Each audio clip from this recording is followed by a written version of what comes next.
except in Russia when the government came down, right? I think so. I agree with that.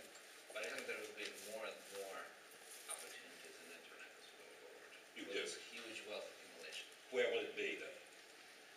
It will be everywhere. I think it will be, a lot of it will be driven out of the United States. But Driven out of the United States, well, from the United States, or in other the, sources? The ideas, but they will be quickly picked up elsewhere. What amazes me is I mean, when you think about the explosion of cell phones in places like India and in China, Right. it is the acceleration and the potential of it. Are there restrictions in terms of international? Do we have to see some kind of, or will we see some kind of loosening of any kind of restrictions in terms of who has access to the market? Or does access to the market present a problem? You mean the internet technology? No, in terms of technology, in terms of,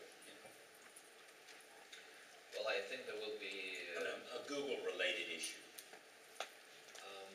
I think mostly it kind of applies to these countries that I mentioned that develop their own internet. I think China is going its own way. Russia is completely open as far as the competition is concerned.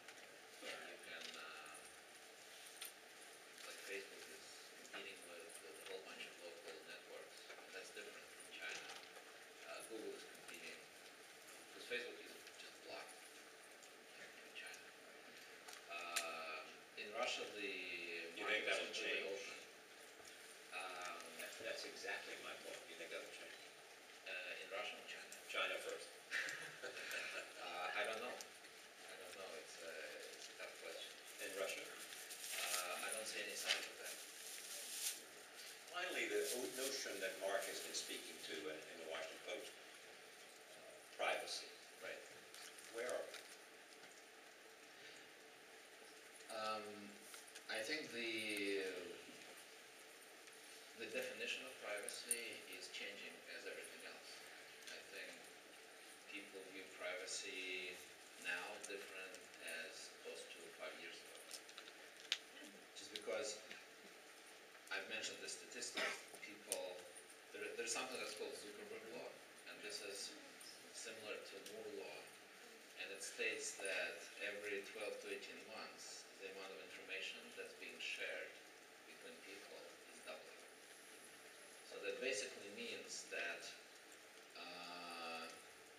people at large don't really see that as a huge concern.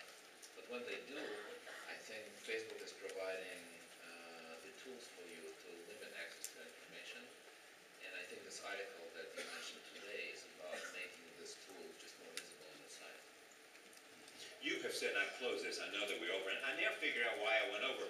If you sit from my desk, you can't see where I'm sitting, where the timer is over there. Can you see it? You can see it, I can't see it, because the table blocks it. Last question.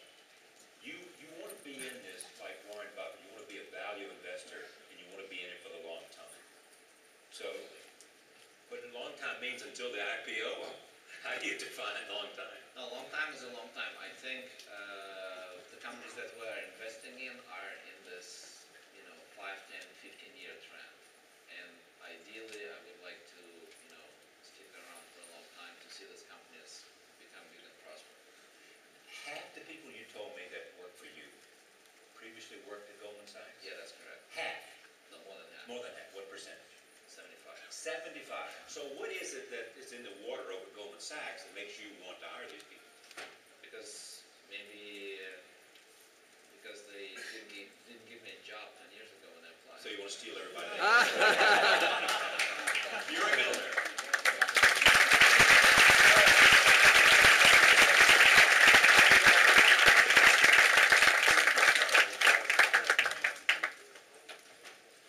Okay, what a treat. So we're going to go from interview to a demo of a new startup. It's already launched, so it's just for show. I'd like you to introduce Bill Gross, CEO of Idea Lab. And Bill has started I've lost count how many startups you started, but I think it's probably in the, is it 50 or more? 100, wow.